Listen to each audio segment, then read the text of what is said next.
السلام عليكم ورحمة الله وبركاته.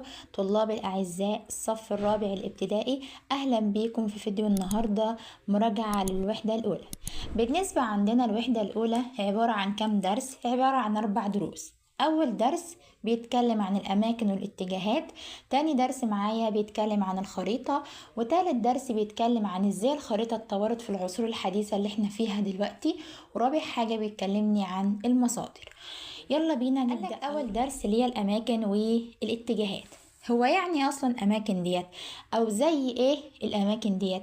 قالك الأماكن ديت زي المنزل اللي انت عايش فيه، زي المدرسة اللي هي تعتبر بيتك التاني اللي انت بتروح تتعلم فيها، زي المستشفى اللي لو أي حد تعب يروح يزورها عشان يكشف، مثلا زي الحديقة اللي بتروح مثلا هناك تتفسح وتقعد تلعب في الملاهي والكلام ده.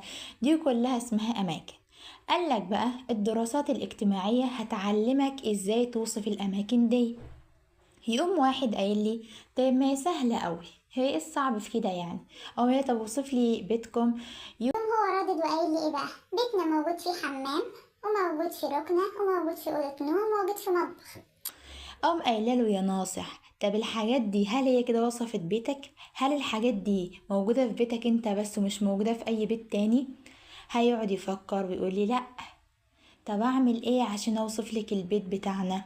اول حاجة تمسك ورقة وقلم حلوين كده وتبدأ تخطط البيت بتاعكم. يعني اول ما مثلا ما نخش من الباب هنلاقي في وشنا ايه؟ هنلاقي مثلا الركنة، جنبها مثلا أوضة النوم، جنبها مطبخ، في وشها الحمام، وهكذا.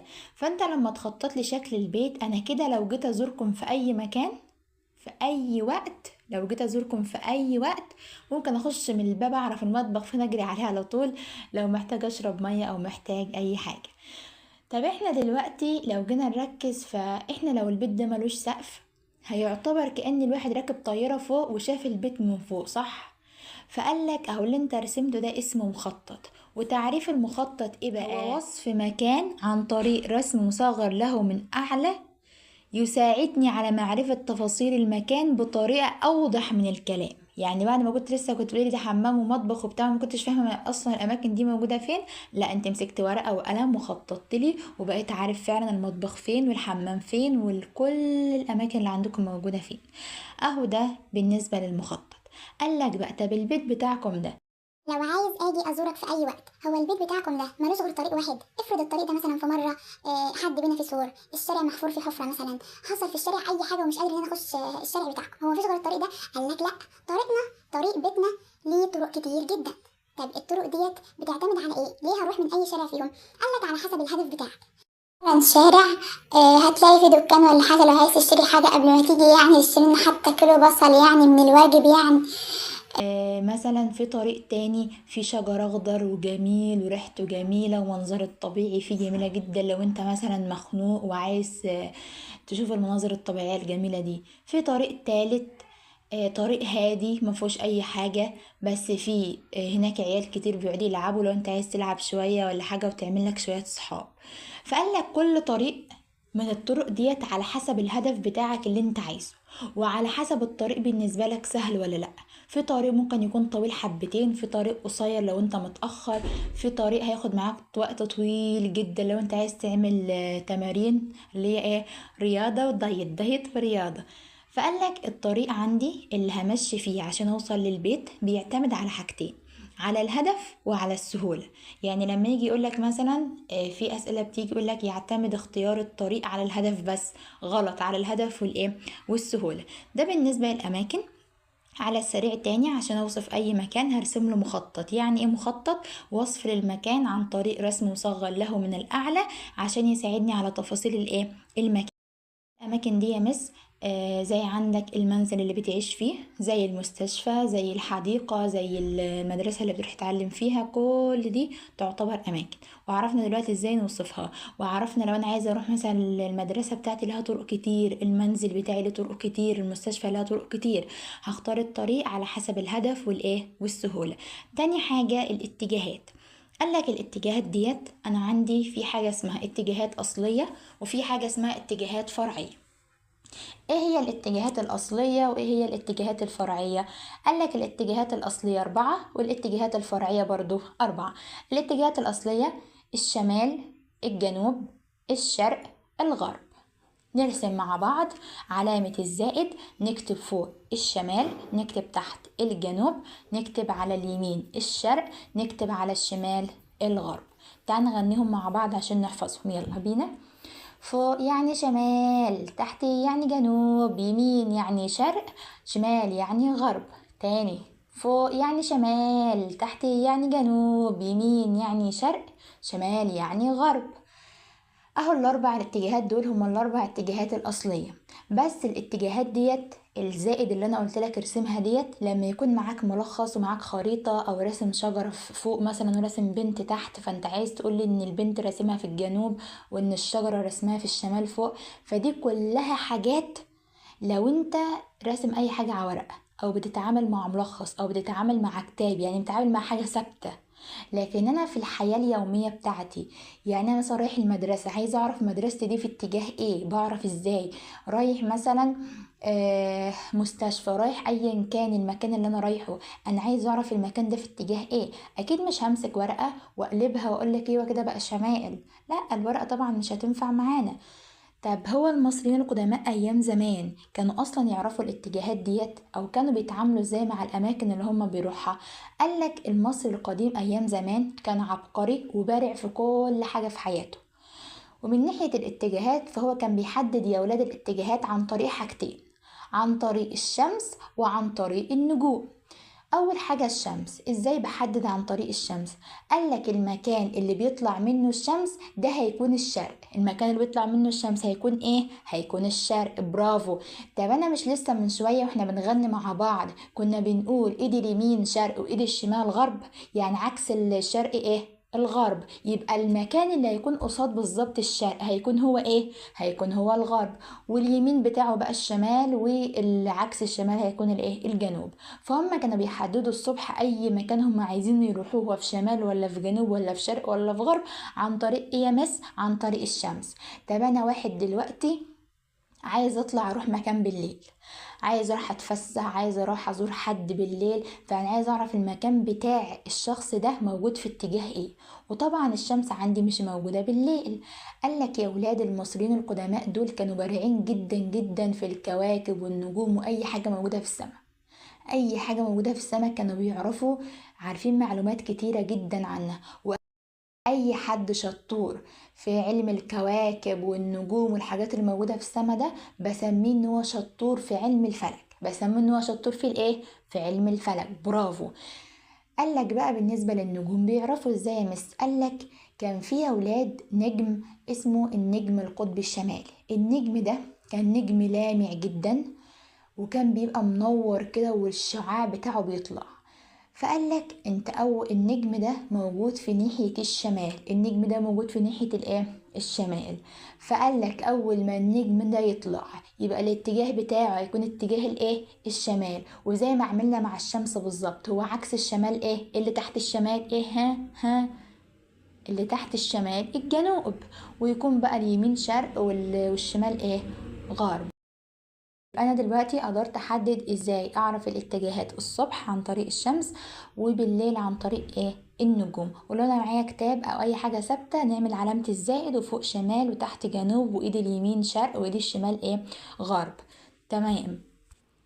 قالك بقى يعني لو جالي سؤال وقال لي هات لي دليل ان المصريين القدماء كانوا بارعين في علم الفلك، هيكون دليلي ايه؟ هيكون دليلي ان هم استخدموا النجم القطبي الايه؟ الشمالي عشان يحددوا الاتجاهات ليلا. بالنسبة بقى الاتجاهات الفرعية، قالك بالنسبة للاتجاهات الفرعية بين الشمال والشرق وبين الشرق والجنوب وبين الجنوب والغرب وبين الشمال والغرب، الأماكن دي افرض بقى أنا شخص عوج مش واقف ولا ثابت، مش واقف ولا ثابت شمال ولا واقف ثابت ولا واقف ثابت شرق، أنا واقف في النص بينهم، أكون في اتجاه إيه؟ قالك هنقرأ اللي واقف على اللي نايم. اللي واقف مين معانا؟ الشمال، يبقى شمال شرقي، شمال شرقي. طب تحت اللي واقف مين؟ الجنوب، يبقى جنوب شرقي، جنوب شرقي. طب بالنسبة للمنطقة ديت، ها مين اللي يقولها الشاطر؟ جدع. جنوب غربي، جنوب غربي. طب المنطقة ديت شمال غربي، شمال غربي. يبقى أنا معايا كام اتجاه؟ 4. شمال شرقي، شمال غربي، جنوب شرقي، جنوب غربي. تاني، شمال شرقي، شمال غربي، جنوب شرقي، جنوب غربي. وكده يبقى خدنا ال4 اتجاهات الأصلية وال4 اتجاهات الفرعية. طب أنا واحد دلوقتي في المدرسة ومش فاضي ان انا ابص على شمس، او انا بالليل مثلا ماشي في امان الله رايح اي مكان ومش فاضي ان انا ابص على النجم اللي فوق ده، وبتعصب بقى كل شويه اقعد ابص على الشمس وابص على النجم علشان اعرف الاتجاهات فين. قالك لا، في حاجه اسمها ادوات تحديد الاتجاهات هتسهل عليك. ايه هي ادوات تحديد الاتجاهات؟ قالك اول حاجه معايا البوصله، اول حاجه معايا البوصله. ايه هي البوصله ديت؟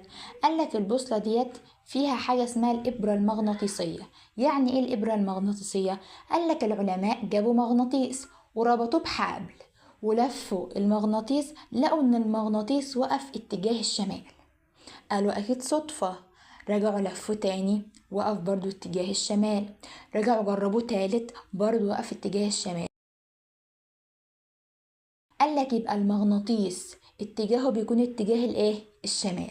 فجابوا مغناطيس وحطوه في بوصلة وربطوه بإبرة خفيفة، ولما يضغطوا عليه هيودوه اتجاه الشمال. وقلنا عكس الشمال يبقى جنوب، وايد اليمين شرق، وايد الشمال غرب. طب انا واحد زهقان وكل ده بيعصبني، ابص على شمس وابص على نجم وامسك بوصله، ايه الهم ده كله؟ انا اكتر حاجه ماسكها في ايدي هي التليفون، وانا ما بحبش غير التليفون. نعمل ايه؟ بسيطه يا عم، سهلناها لك خالص، وفعلا عملنا لك بوصله على التليفون اسمها البوصله الرقميه، واحسن كمان من البوصله اللي موجوده في ايدك، لان البوصله دي سريعه جدا وبتجيب لك الاتجاه بدقه جدا. يعني في ثانيه تضغط عليه يقوم جايب لك الاتجاه في ثانيه. وبس كده، ده كان الدرس الأول. بالنسبة بقى للدرس التاني معانا كان بيتكلم عن الخريطة. يعني ايه خريطة؟ برضو عبارة عن صورة صغيرة زيها زي المخطط، بس الفرق بينها وبين المخطط ده كنا بنخطط مكان زي بيتنا، بنخطط مثلا المكان بتاع المستشفى، بنشوف كام أوضة فيه، كام حمام، الكلام ده، بنخطط الفصول بتاع المدرسة، فاحنا بنشوف الحاجة من جوه. لكن الخريطة بقى مش هترسم لي بيت واحد، ده الخريطة هترسم لي دولة كاملة. ممكن تكون خريطة مثلا لمصر، خريطة لقارة افريقيا، خريطة للعالم كله. يبقى انا لو عايزة ارسم حاجة كبيرة جدا، دول كتير، او ارسم قارة او ده كله، يبقى هرسمه عن طريق ايه؟ عن طريق الخريطة، عن طريق عن طريق الخريطة. يعني الخريطة حاجة كبيرة جدا، يعني المخطط ده حاجة مبسطة من مين؟ من الخريطة. قالك أول حاجة بالنسبة للخريطة، لما نيجي نعرف الخريطة فهنعرفها ان هي رسم مصغر. مش انا لسه بقولك ان هي دولة كاملة رسمها في الرسمة الصغيرة ديت، فدي رسم رسم مصغر. هو اللي انا رسمه ده رسم اشخاص ماشية ولا رسم شوارع ورسم ارض؟ رسم ارض، صح؟ يبقى انا برسم الارض دي بسميها سطح الارض. يبقى رسم مصغر لسطح الارض. طب انا اوقات ممكن مرسمش الارض كلها، يعني مرسمش مصر كلها، فده ممكن اكون رسمه سطح الارض او جزء او جزء منه. طب انا وانا برسم، قالك الشخص اللي بيرسم ده دايما شخص فني. استخدم في الخريطه كام حاجه؟ 3 حاجات: رموز، الوان، مقياس رسم. وهنفهم دلوقتي كل حاجه من الحاجات دي. دلوقتي هناخد حاجه اسمها عناصر الخريطه، او الخريطه دي اصلا بتتكون من ايه. قالك الخريطه دي بتتكون من 4 حاجات. انا دلوقتي لو جبت لك الخريطه اللي قدامك دي قلت لك خريطه ايه؟ مش عارف، صح؟ طب لو جبت لك الخريطه اللي قدامك دي خريطه ايه؟ مش عارف برضو. امال ازاي اعرف الخريطه دي وخريطه دي؟ لما اكتب لك مثلا تحت الخريطه دي ان هي خريطه قاره افريقيا، واكتب لك تحت الخريطه دي ان هي خريطه دوله مصر، وجيت اسالك تاني خريطه ايه، هتقولي دي قاره افريقيا ودي دوله مين؟ مصر. يبقى انت عرفت عن طريق اللي اتكتب صح تحت، عن طريق اللي اتكتب تحت، صح؟ اهو بالظبط كده. قالك اللي مكتوب تحت ده اسمه عنوان الخريطه. اسمه ايه؟ اسمه عنوان الخريطه.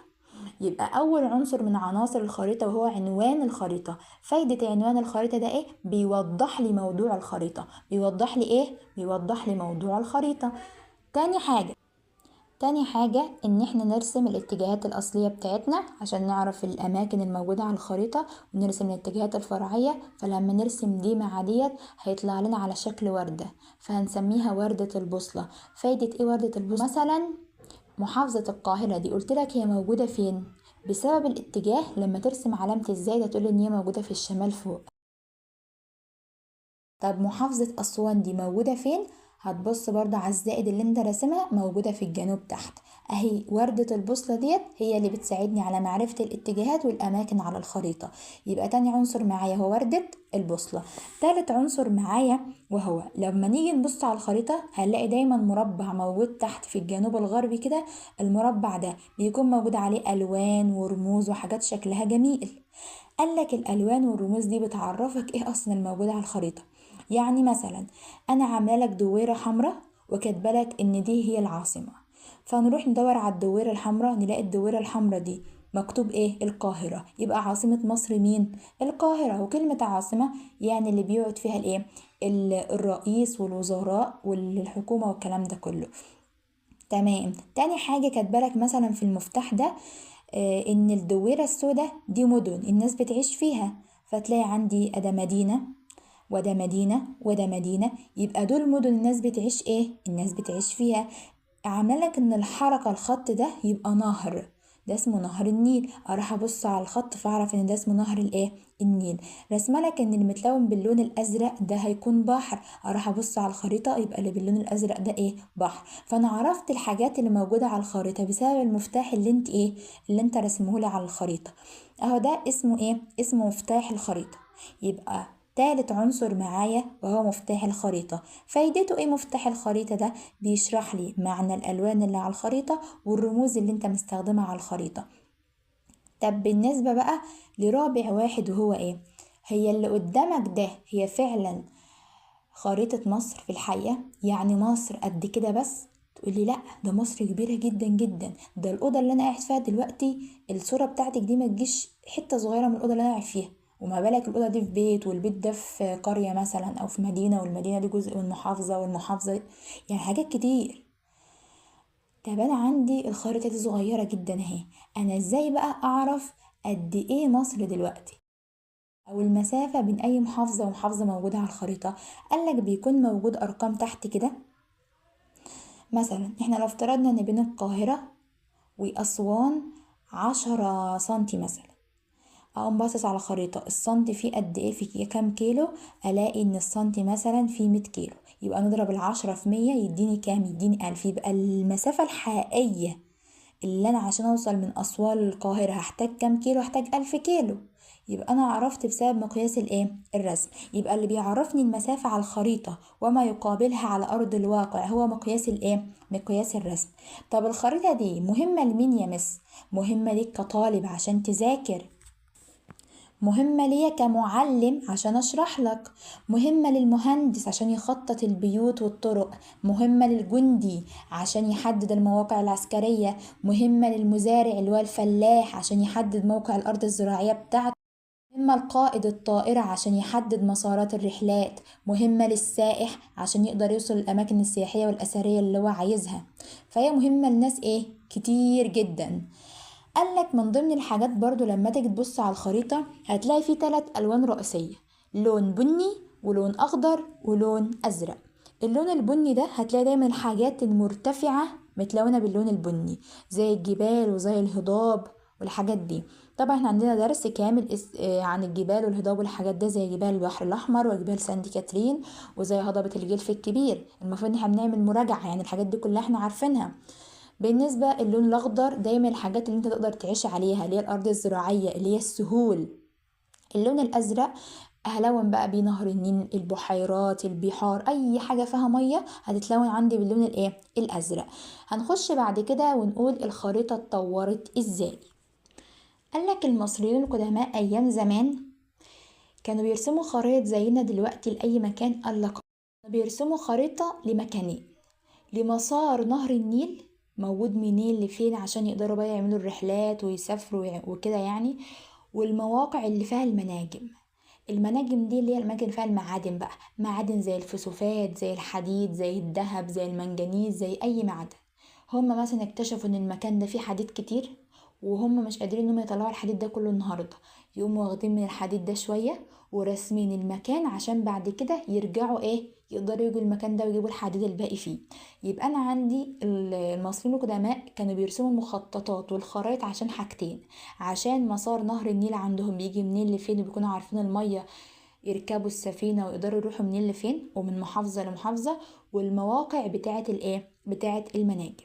طب هما كان عندهم ورق زينا كده الأبيض ده والأقلام زينا كده يرسموا بيها؟ قالك كانوا بيرسموا بالريشة على ورق البردي، أو ممكن يرسموا مثلا على الجدار بتاع المعبد.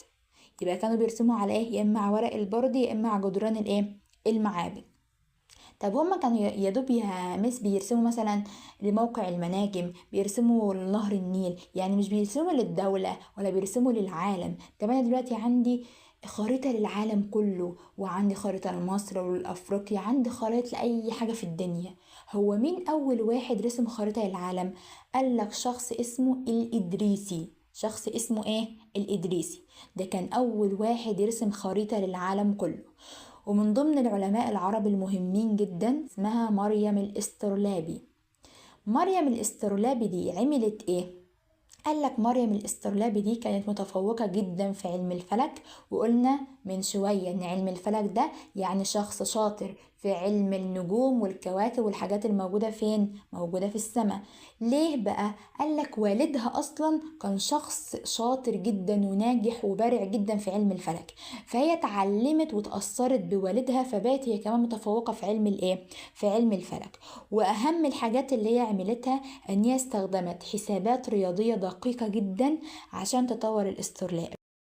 الاسترلاب ده كان فايدته زمان قالك الاسترلاب ده كان فايدته بيحدد لي القبلة، اتجاه القبلة عشان اعرف اصلي، بيعرفني اوقات الصلاة، بيعرفني الشهور القمرية بتبدأ امتى، رمضان مثلا بدايته امتى وبينتهي امتى، شعبان مثلا بيبدأ امتى وبينتهي امتى، العيد بيجي امتى، الكلام ده.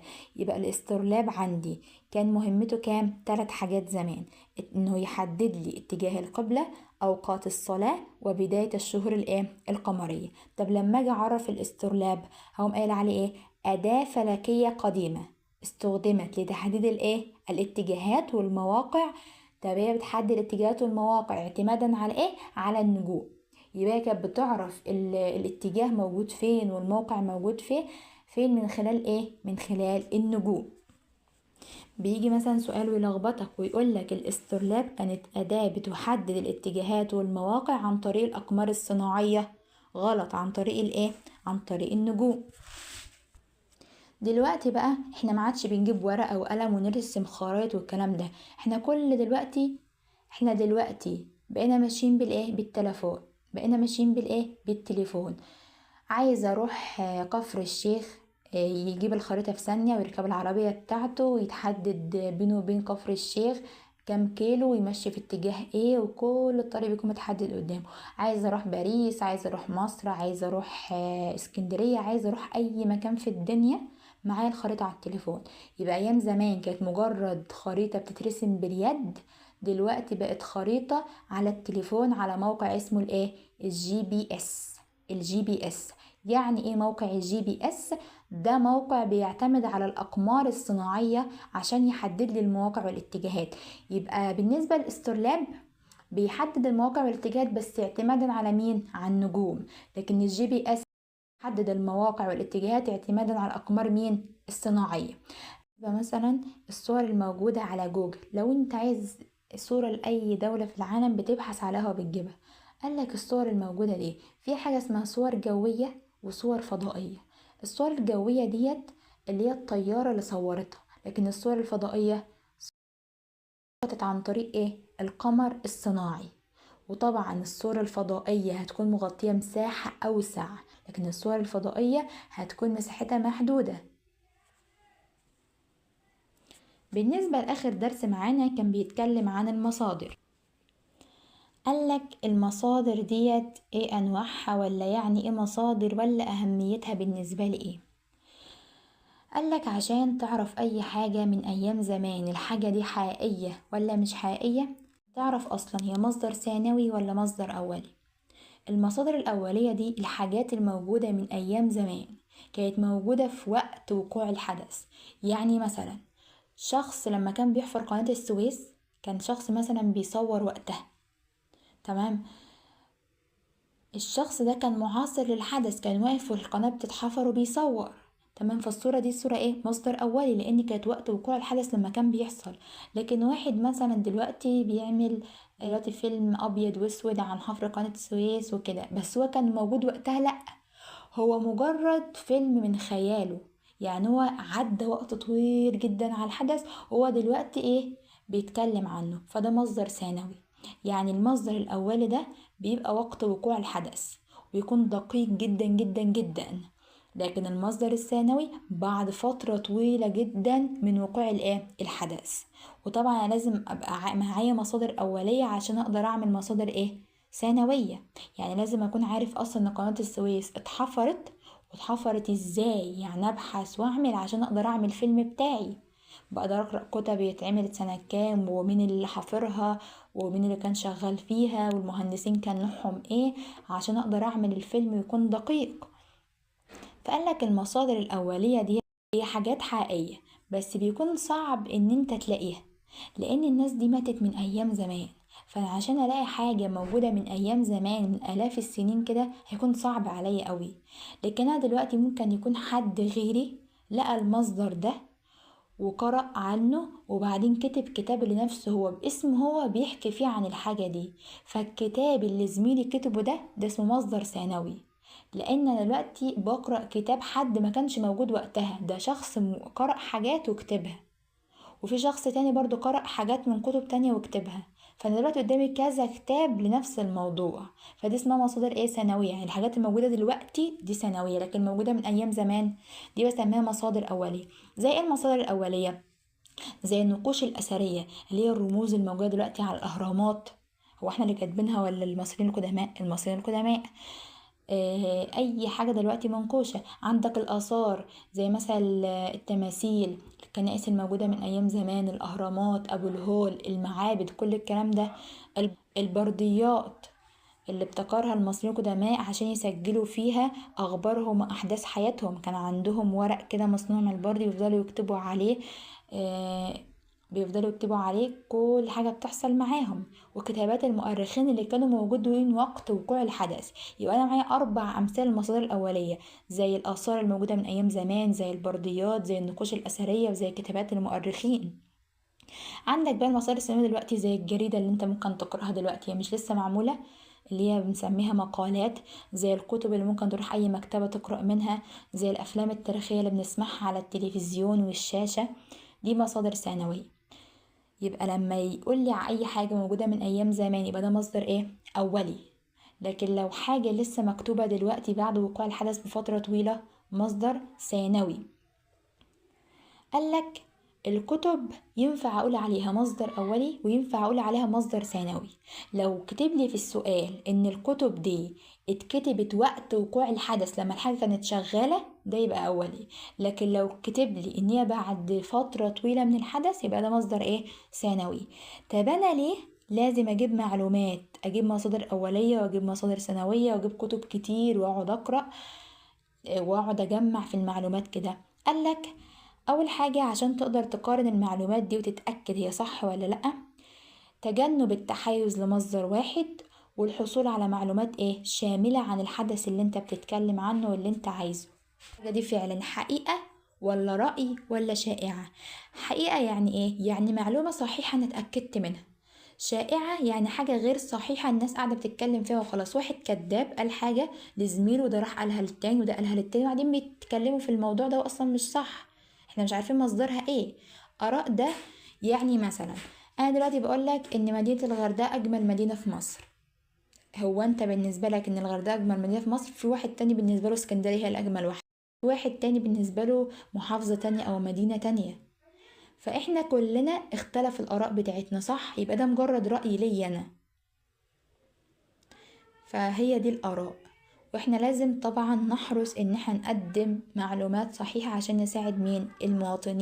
دي كانت مراجعة سريعة على الوحدة الأولى، شرح سريع على ال4 دروس، وبإذن الله هينزل أسئلة حل على الوحدة الأولى ديت، والأسئلة هتكون مهمة جدا جدا، والأسئلة دايما بتكون أهم من الشرح، لأن الأسئلة بتثبت المعلومات أكتر.